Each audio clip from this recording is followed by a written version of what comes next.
Assalamualaikum warahmatullahi wabarakatuh. Pada video ini saya akan menyampaikan materi perkuliahan Information Retrieval untuk pertemuan ke-12, yaitu mengenai web crawling dan web scraping.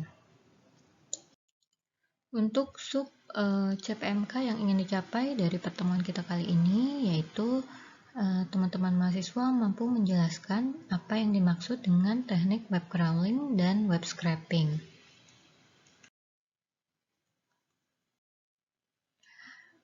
Kita mulai dari web crawling.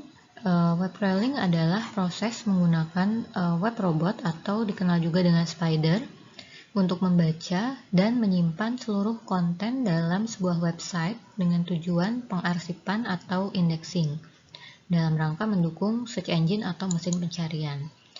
Berikut adalah cara kerja dari web crawling. Yang pertama yaitu mulai dengan URL awal yang diketahui atau lebih dikenal dengan istilah seed.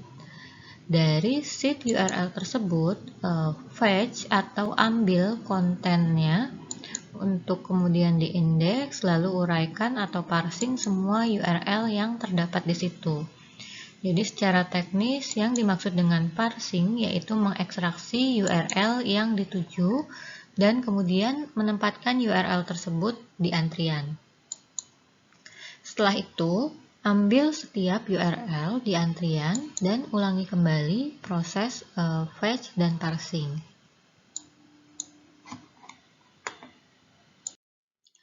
Ilustrasi proses crawling yaitu sebagai berikut. Dimulai dari seed page, kemudian URL yang terdapat pada seed page tersebut diambil konten teksnya untuk diindeks, kemudian diekstraksi rule-nya untuk kemudian disimpan di antrian yang dikenal dengan sebutan URL frontier. Jika dilihat dari cakupan keseluruhan website, maka terdapat unseen web atau web yang belum dikunjungi.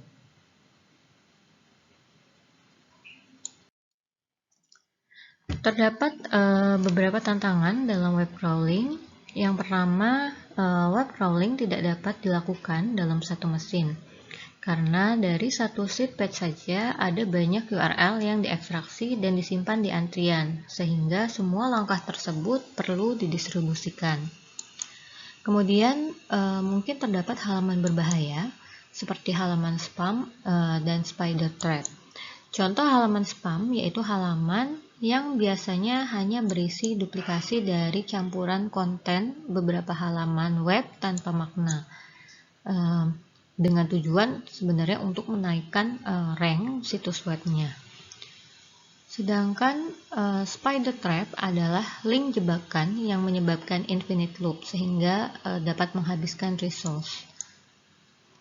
Bahkan sebenarnya halaman yang tidak berbahaya pun itu menimbulkan beberapa tantangan. Seperti latensi atau bandwidth ke remote server itu bervariasi yang tentunya akan mempengaruhi lamanya waktu akses. Kemudian terdapat ketentuan yang didefinisikan oleh masing-masing webmaster. Contohnya, seberapa dalam hierarki situs URL yang perlu di-crawling. Tantangan lainnya yaitu adanya situs mirror dan halaman duplikat. Kemudian politeness juga menjadi tantangan saat melakukan web crawler. Dalam hal ini politeness berarti jangan terlalu sering melakukan request atau hit ke server. Apa saja yang harus dilakukan oleh crawler? Yang pertama yaitu be robust, yang berarti kebal terhadap spider trap dan perilaku jahat lainnya dari server web. Kemudian yang kedua yaitu be polite, yang berarti menghormati pertimbangan politeness atau kesantunan baik implisit maupun eksplisit. Untuk politeness eksplisit berarti adalah spesifikasi dari webmaster tentang bagian mana dari situs yang dapat di-crawl. Contohnya yang didefinisikan dalam file robots.txt. Sedangkan politeness implisit Berarti secara umum kita perlu menghindari mengunjungi situs apapun terlalu sering. Robots.txt sendiri berisi protokol tentang akses terbatas yang dapat dilakukan ke situs web. Untuk lebih jelas, aturan-aturan penulisan robot.txt untuk halaman web dapat dilihat pada halaman ini. Jadi, situs web itu mengumumkan permintaannya tentang apa saja yang tidak dapat di-crawling, yaitu dengan membuat file untuk server berupa robots.txt. File inilah yang akan menentukan batasan aksesnya. Berikut adalah contoh kode yang tertulis dalam robot.txt beserta interpretasinya. Berdasarkan kode tersebut, artinya adalah tidak ada robot yang boleh mengunjungi URL apapun yang dimulai dengan /temp, kecuali robot yang disebut search engine. Selanjutnya, yang sebaiknya dilakukan oleh crawler yaitu mampu melakukan operasi terdistribusi, yaitu dirancang untuk berjalan di beberapa mesin terdistribusi. Kemudian, sebaiknya proses crawling dapat diskalakan, yaitu dirancang untuk meningkatkan crawl rate dengan menambahkan lebih banyak mesin. Dan selanjutnya, sebaiknya proses crawling itu efisien dengan performa baik dengan memanfaatkan secara penuh resource yang ada, sehingga memungkinkan penggunaan penuh pemrosesan dan sumber daya jaringan yang tersedia.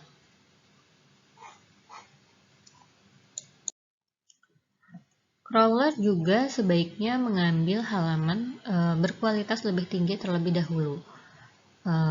Selanjutnya yaitu prosesnya sebaiknya berkelanjutan, yaitu melanjutkan mengambil salinan baru dari halaman yang diambil sebelumnya. Dan yang terakhir yaitu extensible, yang berarti dapat beradaptasi dengan format data baru. Berikut ilustrasi mekanisme crawling dengan penggunaan crawling thread. Untuk hasil URL yang diekstraksi sama seperti sebelumnya, yaitu disimpan di URL frontier.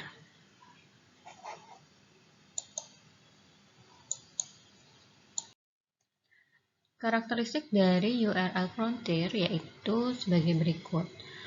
Yang pertama, dapat menyertakan beberapa halaman dari host yang sama. Kemudian, harus menghindari mencoba mengambil semuanya sekaligus pada waktu yang sama. Dan tentunya harus mencoba membuat semua crawling thread sibuk. Jadi kita coba simpulkan kembali langkah pemrosesan dalam crawling. Dimulai dari seed page yang kemudian linknya disimpan di frontier. Jika sudah ada URL di frontier, maka pilih URL dari frontier. Nah, URL mana yang terpilih duluan nanti akan dijelaskan lebih detail di slide berikutnya bagaimana mekanisme pengambilan URL-nya. Kemudian ambil dokumen di URL, lalu baca kontennya, kemudian parsing URL tersebut, kontennya diekstrak, teksnya untuk kemudian dilakukan indexing, dan juga mengekstrak link-link yang ada dalam dokumen tersebut yang merujuk ke dokumen lain. Kemudian periksa apakah URL memiliki konten yang sudah dilihat. Jika tidak, tambahkan ke indeks. Lalu untuk setiap URL yang diekstrak, pastikan lulus tes filter tertentu. Contohnya hanya crawl URL yang domainnya .edu, kemudian memenuhi robot.txt dan lain-lain. Dan kemudian periksa apakah URL sudah ada di Frontier. Jika sudah ada di Frontier, maka perlu dilakukan penghapusan URL yang duplikat. Berikut adalah arsitektur dasar crawling. Yang pertama, URL Frontier yang berisi antrian URL yang akan di-crawling. Kemudian modul DNS yang menentukan server web yang akan diambil berdasarkan URL. Kemudian modul fetch yang menggunakan protokol HTTP untuk mengambil halaman web di URL. Lalu modul parse yang mengekstrak teks dan kumpulan URL dari halaman web yang diambil. Kemudian dicek apakah konten tersebut sudah pernah diakses sebelumnya, misalnya dengan membandingkan dokumen fingerprint-nya. Kemudian URL lalu difilter berdasarkan informasi pada robot filter. Kemudian terdapat duplikat URL elimination modul yang menentukan apakah tautan yang diekstraksi sudah ada di URL Frontier atau baru saja diambil. Link yang sudah diakses akan dimasukkan kembali ke URL Frontier untuk nantinya akan diakses kembali untuk mengecek apakah terjadi perubahan atau tidak. Kemudian apa itu DNS? DNS atau Domain Name Server adalah layanan pencarian atau service lookup di internet yang bertugas memetakan URL ke alamat IP-nya. Layanan ini disediakan oleh kumpulan server terdistribusi sehingga latensi pencariannya bisa tinggi, bahkan hanya detik. Namun implementasi umum dari DNS lookup adalah blocking, yaitu melayani hanya satu permintaan saja dalam satu waktu. Padahal idealnya kita memiliki crawling thread. Jadi solusinya diantaranya yaitu pertama dengan DNS caching, sehingga ketika akan memetakan URL, sebelum mengakses DNS server dilihat terlebih dahulu apakah ada di cache atau tidak. Jika tidak, maka tidak perlu mengakses DNS server. Solusi kedua yaitu DNS Batch Resolver, yaitu mengumpulkan permintaan dan mengirimkannya bersama-sama secara batch. Kemudian saat dokumen yang diambil dilakukan parsing, beberapa tautan yang diekstraksi adalah URL relatif. Misalnya ini ya, URL wikipedia.org/wiki/mainpage. Nah, ini memiliki tautan relatif ke Wikipedia General Disclaimer yang sama dengan URL absolute, atau bisa dilihat di link ini lebih jelasnya. Jadi ini adalah URL relatifnya. Kalau dilihat ini /wiki/wikipedia bla bla bla. Sedangkan URL absolutnya yaitu sebenarnya adalah ini.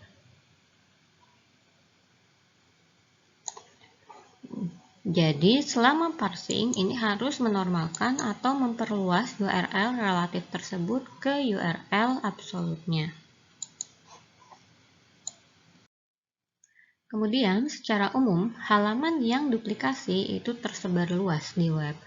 Jika halaman yang baru saja diambil sudah ada dalam indeks, maka jangan diproses lebih lanjut.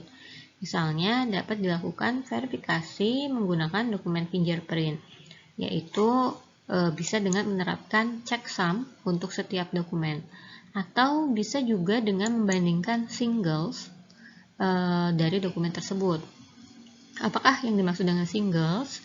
Singles adalah kata sebanyak n-gram yang kemudian dibandingkan masing-masing kumpulan n-gram dari dokumen berbeda, apakah sama atau tidak.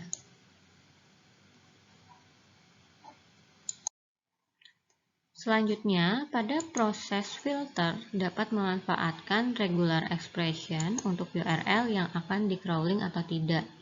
Kemudian dapat melakukan cache file robot.txt sehingga setelah file robot.txt diambil dari sebuah situs tidak perlu mengambilnya berulang kali. Ini agar tidak memakan bandwidth dan membebani server web. Kemudian berikut adalah strategi distribusi crawler. Jalankan beberapa crawl thread dengan proses yang berbeda, berpotensi di node yang berbeda, misalnya node yang terdistribusi secara geografis. Kemudian bagaimana node tersebut berkomunikasi dan berbagi URL bisa dilihat pada gambar berikut. Jadi setelah filter URL digunakan host splitter. Di sini host splitter yaitu akan mengirimkan setiap URL yang ada ke crawl node yang bertanggung jawab atas URL. Dengan demikian, sekumpulan host ini akan dipartisi ke node. Kemudian output dari host splitter dari setiap node lainnya dalam sistem terdistribusi itu masuk ke duplikat URL elimination. Kemudian dalam URL frontier terdapat dua pertimbangan utama, yaitu politeness dan freshness. Politeness berarti jangan terlalu sering melakukan hit ke server web, sedangkan freshness berarti melakukan crawling lebih sering daripada yang lain. Contohnya yaitu halaman seperti situs berita yang kontennya sering berubah. Antara politeness dan freshness ini mungkin bertentangan satu sama lain. Kemudian terdapat tantangan dalam politeness, yaitu selalu ada kemungkinan melakukan hit berulang kali, bahkan jika membatasi hanya satu thread untuk diambil dari host. Heuristik umum untuk menyelesaikannya yaitu dengan menyisipkan time gap antara permintaan berurutan ke host yang jauh lebih besar dari waktu untuk pengambilan terbaru dari host tersebut. Berikut adalah skema Mercator dari URL frontier. Jadi URL mengalir dari atas ke frontier, kemudian front queue mengelola prioritas, sedangkan back queue menerapkan politeness. Setiap antrian adalah FIFO atau first in, first out. Jadi di sini front queue-nya untuk prioritas, sedangkan back queue-nya untuk politeness.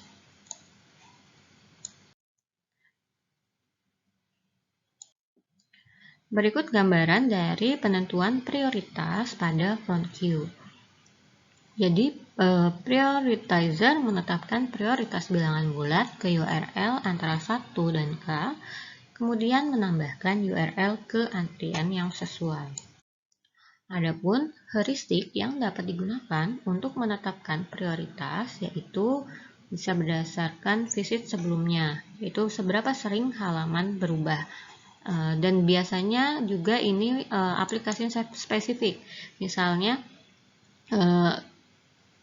bisa lebih sering melakukan crawling pada situs berita yang memang sering berubah sehingga prioritasnya lebih tinggi. Bias front queue selector adalah mengimplementasikan policy dengan memilih antrian selanjutnya. Saat back queue meminta URL, front queue memilih berdasarkan prioritas untuk menarik URL. Nah, pilihan ini bisa berupa round robin atau kompetisi yang condong ke antrian dengan prioritas lebih tinggi. Dan ini juga dapat diacak. Berikut ilustrasi dari back queue yang menjaga politeness saat pengaksesan URL. Jadi setiap back queue itu tidak kosong saat crawling sedang berlangsung. Setiap back queue hanya berisi URL dari satu host saja. Kemudian terdapat mapping table antara host dengan back queue-nya. Setiap back queue kosong maka akan diisi dari front queue dan tabel ini harus terus diupdate. Jadi pada back queue heap akan ditentukan waktu paling awal untuk mengakses host, diantaranya yaitu berdasarkan akses terakhir ke host tersebut, dan bisa juga berdasarkan buffer heuristik yang ditentukan. Selanjutnya yaitu web scraping. Tujuan dari web scraping adalah mengekstrak data dari website. Biasanya hasil ekstraksi ini noisy atau weak label atau bisa juga berisi spam. Web scraping tentunya data yang tersedianya ada dalam skala besar. Contohnya mengambil data artikel berita. Dan ini akan ada banyak dataset yang dapat diambil dengan web scraping. Jadi, web scraping merupakan cara yang powerful untuk mengumpulkan data ketika websitenya tidak menyediakan data API. Merupakan salah satu strategi yang low cost jika menggunakan public clouds. Bisa juga menggunakan browser inspection tools untuk mencari informasi HTML dari halaman website tersebut. Namun, harus berhati-hati untuk menggunakannya dengan benar. Apa perbedaan web crawling dengan web scraping? Jadi kalau web crawling itu tujuannya adalah untuk mengindeks semua halaman di internet, sedangkan web scraping itu adalah mengekstraksi data tertentu dari halaman web suatu website. Tools yang biasa digunakan yaitu curl. Namun curl ini seringkali tidak berhasil, terutama untuk halaman web yang banyak terdapat JavaScript-nya, seperti misalnya untuk paging atau yang menggunakan scroll. Nah, pemilik website itu memang biasanya menggunakan berbagai cara untuk menghentikan bot. Nah, salah satu solusinya yaitu dengan menggunakan headless browser. Headless browser ini adalah web browser tanpa GUI. Contohnya yaitu Selenium. Selain itu, strateginya bisa dengan menggunakan banyak IP dan ini bisa dengan mudah dilakukan melalui cloud public seperti AWS, Azure, Google Cloud Platform, dan lain-lain. Yang perlu diperhatikan adalah ketentuan dari web scraping, yaitu tidak mengambil data yang memiliki informasi sensitif, misalnya data pribadi yang melibatkan nama pengguna atau kata sandi, kemudian informasi kesehatan atau medis pribadi. Kemudian jangan menghapus data berhak cipta seperti video YouTube, kemudian foto Flickr, dan seterusnya. Selain itu, ikuti Term of Service yang secara tegas dia melarang web scraping. Dan kemudian berkonsultasilah dengan pengacara jika memang melakukannya demi keuntungan. Oke, sekian materi pada pertemuan kali ini. Ini referensi utamanya yaitu dari buku Introduction to Information Retrieval. Jika ada pertanyaan, silakan disampaikan melalui email berikut. Semoga bermanfaat dan terima kasih atas perhatiannya.